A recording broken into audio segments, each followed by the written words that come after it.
2세기에 접어들면서 이제 예수 믿는 사람들끼리 우리가 예배를 드릴 때에 이 예배 드리는 모습이나 우리 신앙생활하는 우리 조직을 조금은 정비할 필요가 있지 않겠느냐, 이런 생각들이 예배를 드리는 성도들 사이에서 일어나기 시작을 했습니다.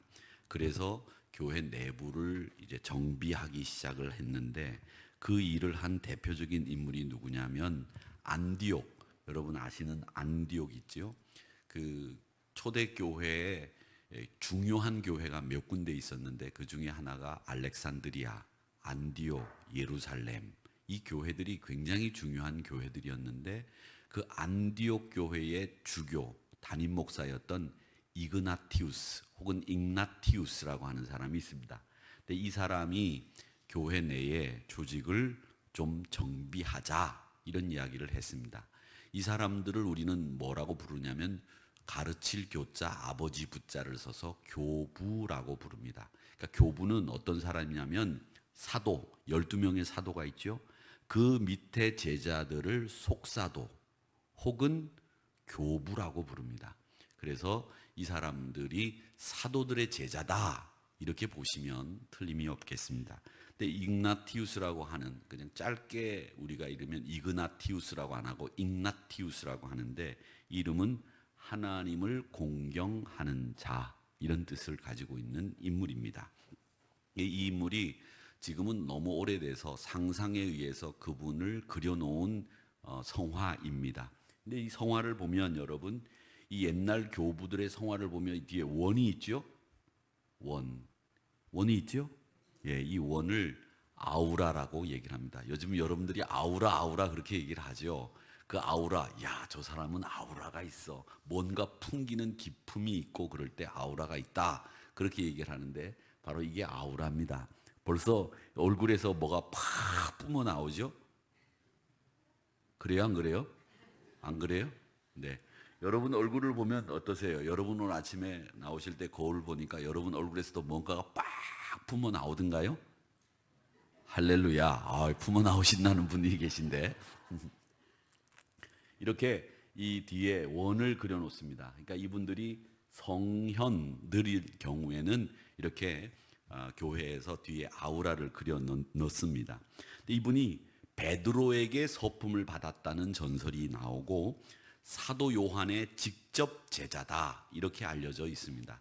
그리고 콜로세움, 이태리의 콜로세움에서 순교를 당했다, 이렇게 전해져 오고 있는데, 교회에 구체적으로 이분이 제안한 내부 정비를 하기 위해서 제안한 게 뭐냐면 주교, 비숍이라고 하는 주교 제도를 만들자. 그다음에 장로 제도, 프레스바리터리언이라고 하는 장로 제도를 만들자.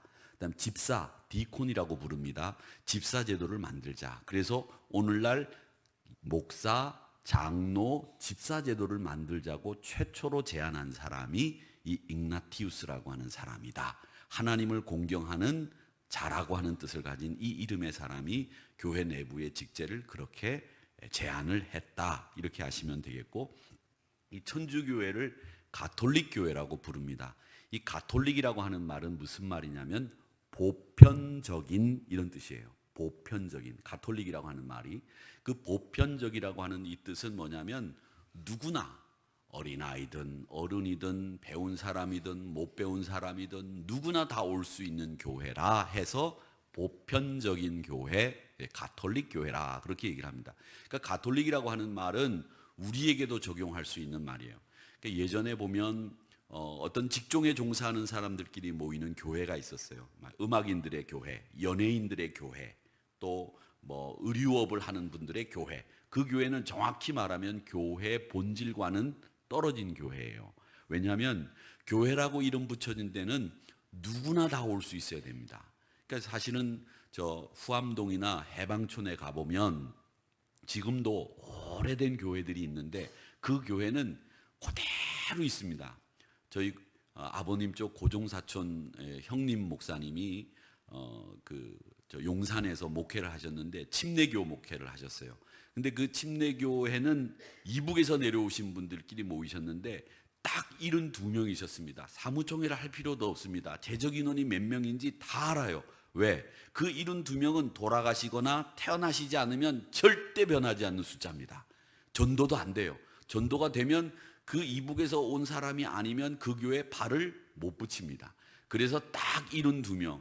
그래서 그 해에 장로님이 한 분 돌아가셨다. 그러면 사무총회 때 71명입니다. 그러니까 제적을 볼 필요가 없어요. 그리고 그분들은 결석하는 법이 없습니다. 늘 그 인원이 그 인원이기 때문에 이 인원을 셀 필요도 없습니다. 이제 그런 교회들, 즉 특정한 출신, 지역 출신의 분들이 모인 교회라든지 또 특정한 직업에 종사하는 분들의 교회라든지 이런 교회들은 다 가톨릭 교회라고 보기가 어렵다는 거죠. 그러나 우리 기독교의 프로테스탄트 했던 우리 개신교회도 가톨릭적인 그 보편적인 교회의 특성을 버려서는 안 되고 우리 모두가 누구나 다 올 수 있는 교회가 되도록 만드는 것이 이 가톨릭 교회가 가지고 있는 특징인데 우리는 가톨릭 교회라고 부르지는 않습니다만은 우리가 가지고 있는 교회 특성 중에 하나는 보편적인 교회여야 한다는 거죠. 누구나 다 올 수 있는 교회여야 된다. 그 가톨릭이라고 하는 말을 최초로 쓴 사람이 누구냐면 아까 말씀드린 이그나티우스라고 하는 사람이 이 최초로 이 가톨릭이라고 하는 말을 쓰게 되었습니다. 당시의 교회 안에는 또 어떤 일이 있었느냐면 교회는 세례를 받기 위해서 3년 동안 교육을 받았다고 합니다. 우리 성결교회는 옛날에 세례를 받기 전에 뭘 했느냐면 세례 받기 전에 뭘 받았죠? 학습이라고 하는 것을 받았습니다. 기억나시나요? 네, 학습이라고 하는 것을 받고 6개월이나 1년 뒤에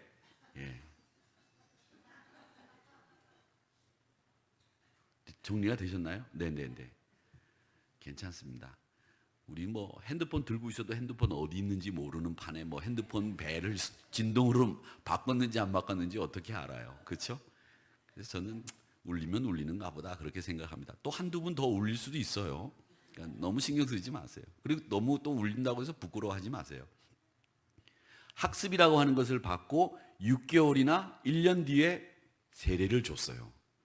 그렇게 줬는데 그게 요즘에는 학습을 없애버렸죠. 그리고 바로 세례를 주게 됐는데 이게 초대교회에는 3년 동안 교육을 시킨 다음에 세례를 줬어요. 그렇게 세례를 줬기 때문에 아무나 세례를 받는 그 의전이 아니었다, 예전이 아니었다 이렇게 생각을 하시면 되겠습니다. 그 다음에 이제 이 초대교회에서부터 가장 문제됐던 것 중에 하나가 뭐냐면 유아 세례입니다. 유아 세례.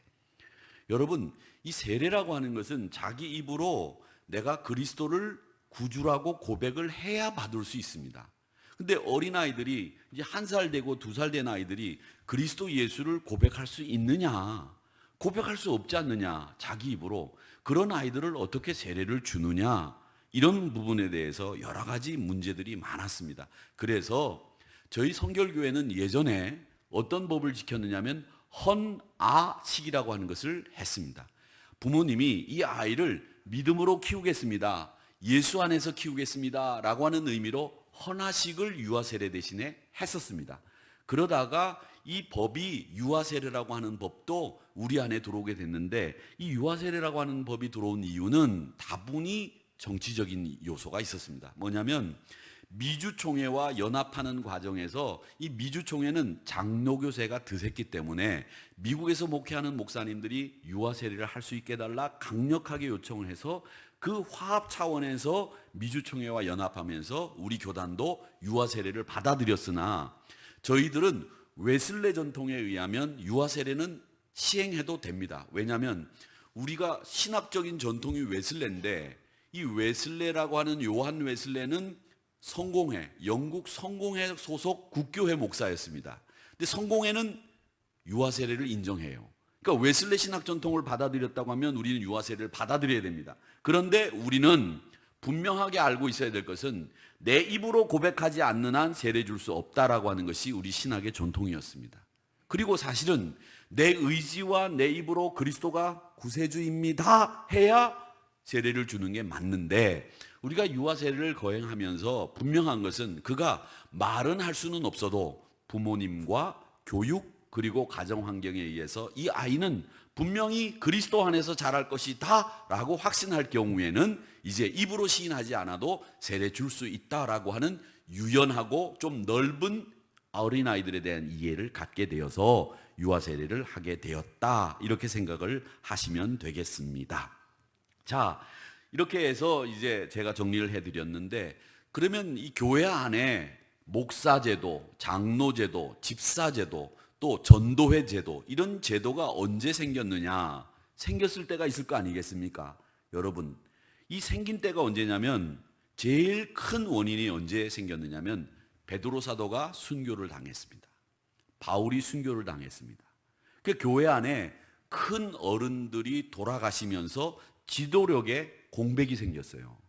갑자기 그분들을 대신할 인물들이 없게 되니까 교회 안에 주교제도, 장로제도, 집사제도를 만들어서 어떤 큰 어른이 갑자기 돌아가시더라도 교회가 건실하게 조직력을 가지고 지켜내야 되겠다, 이런 생각을 가지게 되면서 이 주교제도와 장로제도와 집사제도를 받아들이게 된 겁니다. 그러니까 교회 직제가, 즉 목사제도, 주교, 감독, 장로제도, 집사제도가 생긴 것은 이 베드로와 같은, 바울과 같은, 사도 요한과 같은 이 큰 어른들이, 사도들이 돌아가시면서 교회 안에 지도력이 없게 되니까 이 직제 제도들이, 직제가 들어오게 되었다라고 하는 것을 여러분들이 기억을 하시면 되겠습니다. 또 초대교회 당시에는 여러분, 이 복음서를, 우리는 복음서는 4개 복음서를 지금 가지고 있죠. 우리가, 그렇죠? 마태, 마가, 누가, 요한, 이걸 가지고 있습니다만은 초대교회 안에는 그 복음서 말고도 도마복음, 빌립복음, 비밀복음, 복음서가 굉장히 많이 있었어요. 그 많은 복음서를 가지고 이 이야기들을 하고 저희 얘기들 하고, 또 수많은 신화들이 내려오고 있었습니다. 즉 신화들은 주로 어떤 얘기들이냐면 사도들이 순교당할 때 어떻게 순교를 당했느냐, 이런 이야기죠. 예를 들자면 바울 사도가 순교를 당하는데 어떻게 순교를 당했느냐, 제가 지난번에 바울 사도가 순교를 당했던 그 돌을 보여드렸습니다. 위가 이렇게 둥그렇습니다.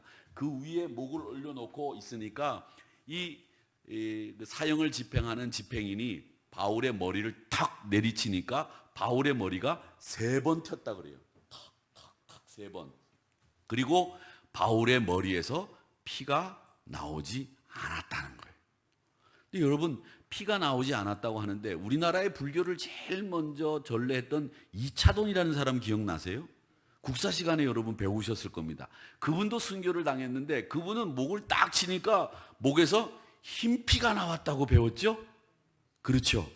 그런 것들이 다 신화죠. 흰 피가, 글쎄 흰 피가 있는지 없는지 저는 잘 모르겠습니다만은 흰 피가 나왔다고 하는데, 바울은 머리가 떨어지고 난 뒤에 피가 나오지 않았다고 합니다. 이제 이런 것들이 신화입니다. 근데 초대교회에 이런 신화들이 많이 있어서 교인들이 이런 것들을 받아들이다 보니까 혼란스러운 거예요. 이게 도대체 뭐가 진실이고 이게 뭐가 가짜인지 구분이 안 되는 거죠. 그래서 성도들이 정확하게 신앙생활을 할 수 있도록 이것이 진짜 그리스도가 살아계셨을 때 했던 일이다 라고 하는 것을 보여줄 수 있는 복음서를 채택하는 일, 그리고 신화는 신화에 지나지 않고 전설에 지나지 않지, 그건 사실이 아니야, 팩트와는, 사실과는 거리가 멀어, 그런 건 우리 신앙에 도움이 될런지는 모르지만 진짜는 아니야, 이런 것들을 가려내는 일들을 초대교회 목사님들이, 장로님들이 하는 일로 굉장히 중요한 일이었어요. 지금은 우리가 성경이 딱 정해져 있기 때문에 여기다가 더 가감을 하지를 못합니다만은, 초대교회는 성경이라고 하는 것이 정해져 있지 않으니까 이게 진짜인지 아닌지를 가려내는 일을 목사님들과 장로님들이 굉장히 애를 써서 했다라는 겁니다. 자, 그러다 보니까 혼란의 가중이 되고 심각한 여러 가지 이야기들이 나오기 시작했는데, 그 중에 제일 대표적인 이야기가 뭐냐면 기독교 역사상 최초로 드러나고 최초로 생긴 영지주의라고 하는 이단이 등장을 했습니다. 여러분, 이단은 지금도 굉장히 득세하고 있습니다. 안상홍, 박옥수, 하나님의 교회. 특별히 하나님의 교회는 교회 건물을 아주 이쁘게 짓는 것으로 유명합니다. 저 판교에 충성교회라고 하는 교회가 350억에 매각이 되려고 나왔는데 그 350억에 나온 교회를 누가 샀느냐? 하나님의 교회가 샀어요. 그 하나님의 교회가 사가지고 지금 그 교회가 이단 교회가 돼버리고 말았습니다. 충성교회가 열심히 부흥하다가 그 교회가 나왔다는 뉴스가 뭐 다음 뉴스에 신문에 다 나왔어요. 그런데 그걸 하나님의 교회가 덜컥 사서 하나님의 교회 건물로 만들어 버렸습니다. 이 이단은 우리 교회가 가장 위험하게 생각해야 되고, 이단은 우리 교회가 가장 조심해야 될 것 중에 하나가 이단인데, 특별히 신천지와 하나님의 교회, 이런 이단들에 대해서는 조심하고 또 조심해도 과할 것이 하나도 없기 때문에 여러분 늘 조심하셔야 됩니다. 무료로 성경 공부한다고 하면 가지 마세요. 꼭 교육자들과 상의를 하셔야 되고, 여러분 기도원 가실 때에도, 여러분 요즘엔 기도원들 많이들 안 가시는데 기도원 올라가실 때에도 꼭 교육자들과 상의를 하시고 가셔야 합니다. 아무 기도원이나 올라가시면 안 돼요. 왜냐하면 이런 이단들이 여러분을 노리고 있기 때문에 그렇습니다. 그런데 초대교회가 생기자마자 이단이 벌써 생겼으니 이 이단이 떨어질 리가 있겠습니까? 계속 이단이 생겨나는 거죠. 그래서 이 영지주의라고 하는 초대교회에 이단이 생겨났는데, 이 이단이 가장 특징이 뭐냐? 특징 한번 여러분 기억하시기 바랍니다. 물질은 무조건 악하다, 이렇게 가르쳤습니다. 한번 따라 하시죠. 물질은 모두 악하다. 영은 모두 선하다. 아침 식사를 못 하시고 오시느라고 힘드시니까 목소리가 잘 안 나오실 거예요. 그렇죠? 자, 그러나 이제 힘을 다해서 한번 얘기를 해봅시다. 물질은 모두 악하다. 영은 모두 선하다. 이렇게 얘기하는데 얼마나 힘드셨을까? 많이 힘드셨죠? 아이고, 이제 다시는 안 시킬게요. 힘든 일도 안 시킵니다. 네. 물질은 모두 악하다. 영은 모두 선하다. 이게 영지주의 이단의 가장 대표적인 이론입니다. 근데 언뜻 듣기에는 여러분 어떠세요? 물질은 악하죠? 쾌락은 무조건 악하죠? 영은 무조건 선하죠? 영적인 거 우리가 사모해야 되죠? 그 이야기를 얼핏 들으면 여러분 어떻습니까? 틀린 얘기 같지 않잖아요. 거기에 넘어가는 겁니다. 거기에 문제가 생기는 겁니다. 이걸 물질과 영으로 딱 두 개로 나누어서 생각하는 걸 이원론이라고 부르는 거예요. 그런데 이 사람들은 이 영적인 지식이 이 세상에서 가장 중요한데 이게 복음의 비밀이라고 가르쳤어요. 근데 이 영적인 지식이 문제가 뭐냐면 누구에게나 다 영적인 지식이 가는 게 아니라 특별한 사람에게만 영적인 지식이 간다는 거예요. 특별한 사람에게만. 하나님이 사랑하는 사람이죠. 누군지 몰라요. 그 사람이 영적인 지식이 있다 없다 이걸 가지고 사람을 판단하는데, 교회 안에서도 영적인 지식이 없는 사람이라고 판단이 되면 그 사람은 무시하는 거예요. 따돌리는 거예요. 여전도에도 못 들어오게 하고, 권사에도 못 들어오게 하고, 남전도에도 못 들어오게 하고, 일도 못하게 하고 따돌려요. 이 사람에겐 영적인 지식이 있다 그러면 이 사람은 우리 편. 교회 안에서 일해도 돼. 교회 안에서 봉사해도 돼. 우리랑 같이 어울릴 수 있어. 같이 밥 먹으러도 가자. 이렇게 되는 거예요. 그러니까 이 영적인 지식을 가지고 있느냐 없느냐에 따라서 교회가 분열이 시작되기 시작한 거예요. 그러면서 이 영지 상태, 이걸 얻는 사람과 얻지 못한 사람들을 노골적으로 배척하고 경멸하고 그 사람들을 교회에서 따돌리는 일들이 생겨나기 시작을 했습니다. 그래서 영지주의자들이 이렇게 움직인 데 대해서는 여러 가지 현상들이 벌어졌는데, 여러분 고린도 교회 기억나시죠? 고린도 교회. 그 고린도 교회는 파가 나눠졌어요. 어떤 파가 나눠졌냐? 아볼로파. 나는 아볼로를 지지한다. 나는 베드로파, 게바파다. 나는 그리스도파다. 무슨 소리냐? 우리가 예수님을 따라야지. 무슨 소리를 그렇게 하느냐? 아니야. 바울파, 아볼로파, 그리스도파? 아니야. 그리스도의 선임제자, 수석제자 베드로를 따라야지. 무슨 소리야? 이래서 바울, 아볼로, 게바, 그리스도 네 파로 나눠졌어요. 그러니까 어떤 목사님은 이 파를 가지고서 얘기하시기를, 교회 안에도 대파가 있고 소파가 있고 중파가 있다 그랬는데, 여러분, 파를 나누시면 안 돼요. 파는 먹는 거지 파는 나누는 게 아니에요. 아시겠어요? 파는 나누면 안 됩니다. 그래서 고린도 교회가 그렇게 파를 나눈 데에 결정적인 그 배경에는 이 영지주의라고 하는 이단의 영향이 있었기 때문에 고린도 교회도 그렇게 파가 나눠졌던 거예요. 여러분, 교회 안에서 이 파가 나누어지는 것처럼 나쁜 일은 없습니다.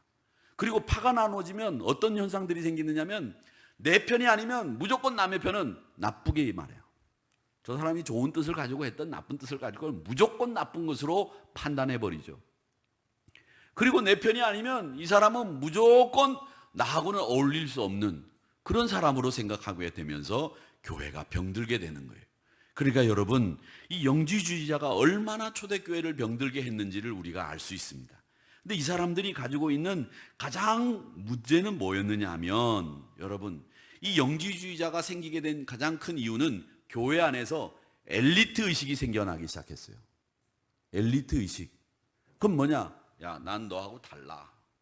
여러분, 교회 안에서 기도 많이 하시는 분들, 소위 말하는 기도 많이 하신다고 자청하거나 또 다른 분으로부터 인정받는 분들, 조심해야 될 게 있습니다. 그게 뭐냐? 내가 너하고는 다르다라는 생각을 조심하셔야 됩니다. 기도는 많이 하고 덜하고 해서 신앙이 우월하고 열등한 게 아니에요. 기도는 쉬지 말고 해야 되는 우리의 과업일 뿐입니다. 그걸 많이 한다고 해서 너하고 나하고 신앙의 차이가 있어. 그레이드가 달라. 나는 영적이고 너는 영적이지 못해. 영지주의자들이 가지고 있는 생각하고 똑같은 거예요. 이단이란 말이에요. 조심해야 돼요. 그러니까 신앙이 좋다고 해서 신앙이 나쁜 사람들을 업신여기거나 경멸하거나 배척하면 그건 영지주의 이단이 가지고 있었던 특징과 똑같다는 거예요. 여러분, 구별하지 마세요. 내가 기도 더 많이 하면 그분을 위해서 더 많이 중보해 드릴 수 있잖아요. 그분이 기도 못하면 내가 그분을 위해서 기도해 주는 게 얼마나 하나님 보시기에 이쁘고 좋은 일이에요. 그걸 기쁘게 생각하고 그걸 만족스럽게 생각하면 되는 거예요. 기도로 섬길 수 있으니 난 참 감사하다, 이렇게 생각하면 되지, 더 나가서 너하고 나하고는 신앙이 달라, 너는 우스운 신앙이야, 이렇게 되는 순간에 영지주의자들의 이 이단에 빠지게 되는 거예요. 또 하나, 아까 말씀드린 것처럼 물질은 악하고 영은 선하다. 여러분, 물질이 모두 악한 건가요? 아니에요. 물질은 우리가 살아가는데 필요한 것들입니다. 그게 다 악하다고 하면 우리는 어떻게 살 수 있겠어요? 아니죠. 우리는 수도원으로 가는 사람들이 아니에요. 세상과 더불어 사는 사람들이죠. 그러니까 여러분, 때로는 어떤 분들은 그런 얘기해요. 선교여행 갔다 와가지고, 야, 선교여행 갔다 오니까 말이야, 내가 뭐 10,000원짜리 음식 이상 더 먹으면 안 되겠다.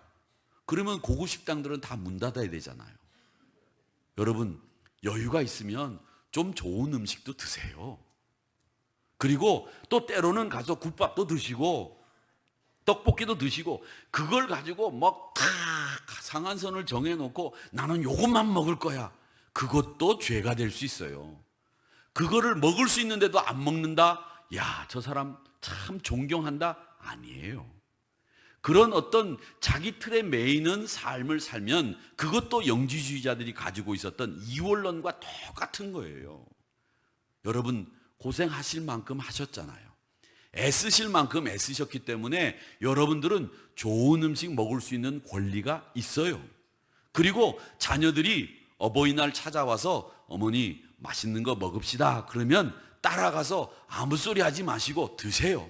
야, 니네가 돈이 어디 있니? 야, 이 고기 얼마나 비싼데 이걸 사주니? 아이고, 애들이라도 한 푼 더 용돈 주고 책 사는데 보태라, 그러지 마세요. 그놈들은 그놈들이 알아서 하는 거예요. 사주면 아이고 왜 이거밖에 안 사주니? 더 비싼 거 사줘라, 이렇게 얘기하세요.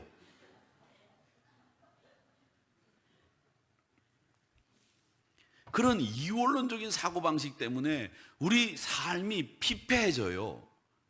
그리고 또 하나님께서 특정한 사람에게만 복음의 비밀을 주셨다고 하는 이 진리에 관한 믿음 때문에 사람들이 구별되고 나누어지게 됐어요. 그래서 이단이 더 득세하게 된 거예요. 그 다음에 또 하나 결정적으로 이 이단이 득세하게 된 데는 사회적인 영향이 있었습니다. 79년 8월 24일 날이었던 것으로 기억되는데, 그러니까 지금부터 한 2000년 전이니까 그냥 홑 79년 8월 24일 날 이 이태리의 베수비오라고 하는 화산이 터졌어요. 그래가지고 그 화산이 터지는 바람에 폼페이라고 하는 도시가 순식간에 잿더미가 됐습니다. 이 폼페이에 관련돼서는 여러분 가보신 분들도 계시지만 저 사람이 죽어있는 뼈예요. 그런데 저 위에 지금 돌이 있지 않습니까? 돌에 갇혀가지고 못 나오고 저렇게 죽은 사람들의 유해가 발견됐어요. 이 폼페이라고 하는 곳은 로마인의 휴양지이면서도 로마인이 굉장히 사랑하는 도시였는데, 이 도시가 사라지면서 이 로마인들에게는 알지 못하는 공포가 엄습해 오기 시작을 했습니다. 게다가 이 죽은 사람들을 한번 보세요. 이 죽은 사람들의 화석이 돼가지고 화산재가 덮어가지고 이 사람들이 죽었는데 어떻게 죽었느냐? 다 제대로 못 죽었어요. 제대로 죽은 게 아니죠. 모습들이 지금 이게 다 시신들인데 이게 화산재가 덮여가지고서 굳어진 거예요. 지금 마그마가 쏟아지면서 그 마그마가 돌이 되면서 같이 시신과 함께 굳어진 사람들이에요. 근데 어떻게 죽었어요? 다 고통 속에 죽어버렸어요. 그러니까 사람들이 두려움이 엄습하면서 이 이단들이 창궐하기 시작하는 거예요. 그러면서 또 하나 80년대 약 1년이 지나고 난 뒤에 한 3, 4년 지나고 난 뒤에 유럽에 흑사병이 창궐했습니다. 흑사병이 창궐하면서 하루에 유럽의 인구 10만 명씩 죽어나갔어요. 10만 명. 여러분 10만 명이 죽어나갔다 그러면 15일이면 로마 인구가 싹 없어집니다. 로마가 그때 150만 명이라고 제가 말씀드렸는데 하루에 10만 명씩 죽어요. 무시무시하죠, 여러분. 세상이 어떻게 되겠습니까? 몇 사람이 죽어도 온 세상에 난리가 나지 않았습니까? 우리 4년 전이었나요? 메르스가 우리나라에 와가지고 삼성병원에서 메르스가 창궐하기 시작하면서 몇 명 죽었습니다. 그런데 온 나라가 공포의 도가니에 빠지지 않았습니까?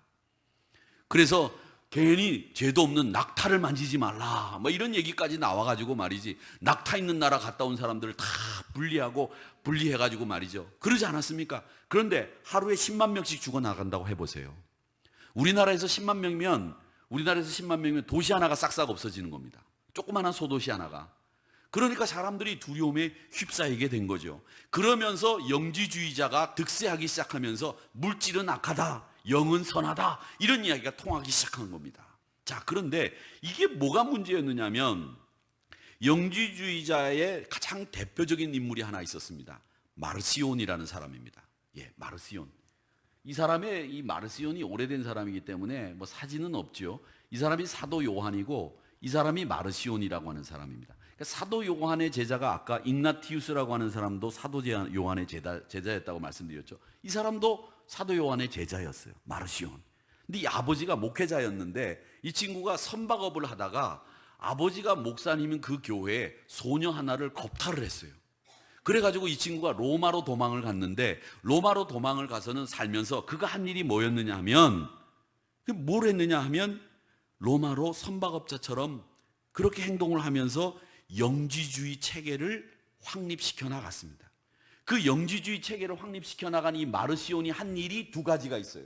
뭐가 있느냐? 하나는 구약성서는 역사서일 뿐이고 구약성경에 나오는 하나님은 우리의 하나님이 아니다, 이렇게 이야기를 한 겁니다. 그러니까 구약의 하나님은 창조를 해놓고 인간이 불순종하게 만들었으니까 그 하나님 진짜 하나님 아니라는 거예요. 그러면 누가 진짜 하나님이냐? 신약의 하나님이 진짜 하나님이다, 그렇게 이야기를 하면서 신약성서의 하나님이 진짜 하나님이다, 이렇게 이야기를 한 거죠. 그러니까 신약의 하나님이 구원을 이루신 하나님, 예수 그리스도를 보내신 하나님이기 때문에 하나님이 두 분이라는 거예요. 이런 얘기를 했어요. 그 다음에 또 하나, 이 사람들이 뭐가 악하다고 그랬죠? 물질은 악하다고 했죠. 자, 물질이 악했는데 이 물질 중에는 우리 육신이 속합니까? 안 속합니까? 속해요. 물질엔 육신이 속해요. 그렇죠? 그런데 예수님이 이 땅에 오실 때 육신의 몸을 입고 오셨습니까? 안 입고 오셨습니까? 입고 오셨잖아요. 그러면 이 사람들이 생각할 때, 야, 물질은 악한데 예수님이 그 악한 육신을 입고 오셨어? 말이 돼요, 안 돼요? 자기들이 주장한 게 말이 안 되거든. 그래서 이 사람들은 예수님이 이 땅에 육신을 입고 온 게 아니야, 그냥 우리 눈에 비춰진 것뿐이야, 가짜로 보여진 것뿐이야 라고 해서 가연설을 주장하게 된 겁니다. 이게 이단인 거예요. 이걸 도케티즘이라고 그렇게 부르는데, 도케티즘이라고 하는 말은 여러분 외울 필요 없어요. 가짜로 보여졌다, 이렇게 주장을 한 거예요. 그러면서 뭘 부정했느냐면 예수님의 뭘 부정했어요? 인성을 부정했습니다. 인성. 예수님은 완벽한 하나님, 완벽한 인간이에요. 여러분 꼭 기억하셔야 됩니다. 이건 변함이 없는 진리예요. 자, 따라하세요. 예수님은 완벽한 인간, 예수님은 완벽한 하나님. 이건 여러분 목에 칼이 들어와도 변함이 없는 진리예요. 아셨죠? 누가 목에 칼을 넣어놓고 예수님은 어떤 분이야 그러면 여러분 목에 칼이 들어와도 예수님은 완벽한 하나님, 완벽한 인간이십니다, 이렇게 얘기해야 돼요. 이건 진리예요. 아셨죠? 자, 목에 칼이 들어왔다고 합시다. 자, 한번 합니다. 자, 시작. 예수님은 완벽한 하나님, 예수님은 완벽한 인간. 그거예요. 이건 절대 변할 수 없는 진리예요. 요한복음 오늘 1장 14절 말씀 우리 같이 한번 읽어보겠습니다. 우리가 읽은 말씀이죠. 시작. 말씀이 육신이 되어 우리 가운데 거하심에 우리가 그의 영광을 보니 아버지의 독생자의 영광이요 은혜와 진리가 충만하더라. 아멘. 뭐라고 그랬습니까? 말씀이 육신이 돼요. 이건 가연설은 거짓말이에요. 그래서 이 사람은 이 육신적이고 물질적인 건 철저하게 배격했습니다. 그래서 성찬식을 할 때도 우리 육신이 쾌락을 탐할 수 있는 포도주를 써서는 안 된다. 그래서 성찬식 때 뭘 썼느냐면 물을 썼어요. 물. 포도주를 먹어서도 안 된다. 그 다음에 또 아무리 부부라고 하더라도 부부관계를 맺어서는 안 된다. 그래서 이 사람들은 결혼을 해도 자식을 낳지를 못했습니다. 그러다 보니까 이 도케티즘, 영지주의자들이 하나 둘 사라지기 시작을 했어요. 근데 이 마르시온이라고 하는 사람, 아까 그 사진을 다시 보여주세요. 사도 요한과 같이 있었던 이 마르시온이라고 하는 사람이 성격이 굉장히 변덕스러웠대요. 아침에 요랬다가 점심땐 요랬다가 저녁엔 요랬다가 아니라 9시엔 요랬다가 9시 30분엔 요랬다가 10시엔 요랬다가 하는 사람이 마르시온이었다고 해요. 그러다 보니까 항상 자기 주관에 따라서 판단하고 말하는 사람이었기 때문에 이 사람은 도대체 아무도 비율을 맞출 수 없는 사람이었다고 합니다. 근데 이런 사람들의 영향이 초대교회 안에 막 들어오는데 뭐를 또 그 사람이 주장했느냐면, 우리가 세례는 일생에 평생 몇 번 받습니까? 한 번 받아요. 우리는 가톨릭 교회에서 영세를 받고 오신 분을 입교에 의해서 그 세례를 인정합니다. 그렇죠?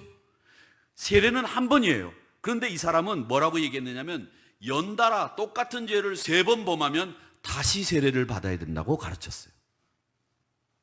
박옥수 목사는 거듭남과 제사함의 비밀에서 뭐라고 얘기했느냐면 이 사람과 반대로 얘기했죠. 우리가 한번 세례받고 하나님 앞에 회개하면 다음부터는 회개할 필요 없다, 그렇게 가르쳐. 박옥수 목사, 저 고속도로 옆에 있는 하나님의 기쁜 소식 선교회에서 가르치는 게 그거예요. 여러분, 한 번 회개하면 그 다음부터 회개할 필요 없다는 거예요. 근데 여러분, 제가 말씀드리지만 우리가 거듭나고 우리가 성결한 삶을 살지만 내 안에는 아직도 뭐가 남아있다? 죄의 경향성이 남아있어요. 죄의 습성이 남아있어. 그래서 아직도 우리가 죄를 지으려고 하는 마음들이 있고 그 마음마저도 용서받아야 되는 거기 때문에 우리가 날마다 하나님 앞에 회개해야 되는 거예요. 날마다 하나님 앞에 죄 용서함을 받고 하늘 보좌에 나가는 거예요. 그런데 그분은 그런 걸 인정하지 않아요. 그러니까 우리가 회개하게 되면 내 안에 죄의 경향성도 없어진다고 가르치는 거죠. 없어진다고. 아니에요. 없어지지 않아요.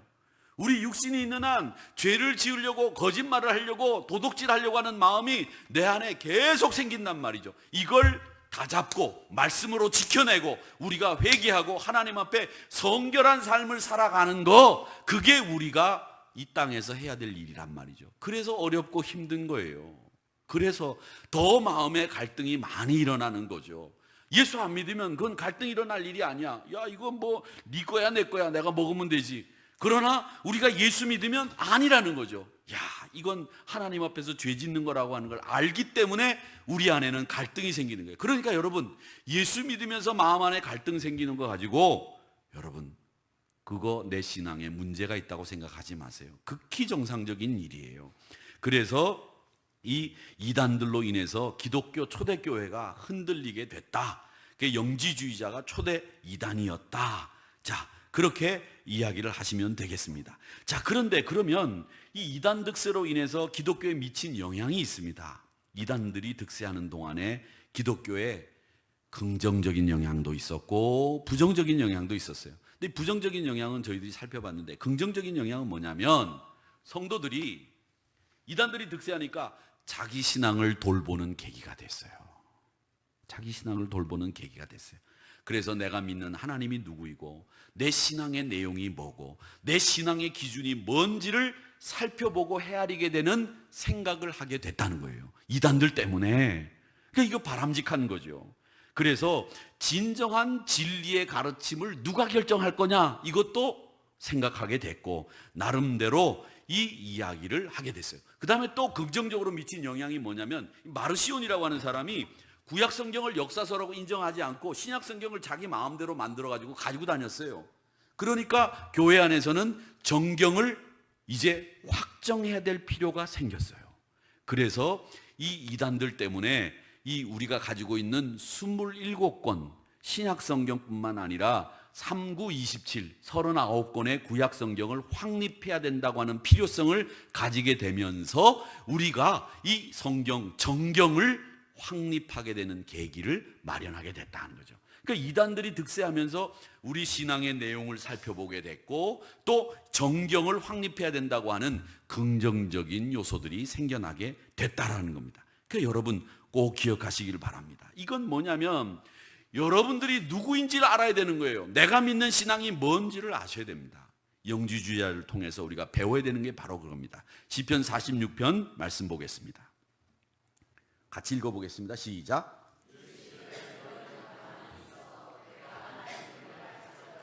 내가 문나라 중에서 높임을 받으리라. 내가 세계 중에서 높임을 받으리라 하시도다. 아멘. 네가 하나님됨을 알지어다. 우리가 분명히 알아야 될 게 뭐냐, 하나님이 누구이신지, 그분은 나를 얼마나 사랑하시는지, 문나라 가운데 우리를 높여주시는 하나님, 우리의 영광과 찬송을 받으시기에 분명하신 하나님을 여러분 정확하게 아시고 믿음 생활하시기를 축원합니다. 그 다음에 또 하나, 이단들 앞에서 여러분들이 누구인지를 아셔야 됩니다. 내가 누구냐? 내가 누구냐라고 했을 때 여러분, 나는 윤창룡이다 이렇게 얘기하는 것을 끝내야 됩니까? 아닙니다. 내가 누구냐라고 물었을 때 여러분 분명히 대답하셔야 될 말씀이 있습니다. 마태복음 5장 13절 14절 시작. 너희는 세상의 소금이니 소금이 만일 그 맛을 잃으면 무엇으로 짜게 하리요? 후에는 아무 쓸데없어 다만 밖에 버려져 사람에게 밟힐 뿐이니라. 너희는 세상의 빛이라. 산 위에 있는 동네가 숨겨지지 못할 것이요. 아멘. 내가 누군지를 안다.